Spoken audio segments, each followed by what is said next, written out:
Yan. Sarge, ano yan? Ito yung pagkain ng ibon.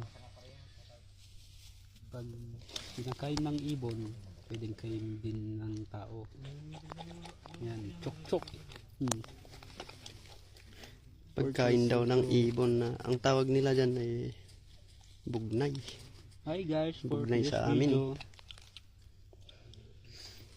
video, mag-chok-chok tayo ng Oh, yun oh. Ang ginagawa niya. maasim na pagkain. Ito siya. Oh, yan.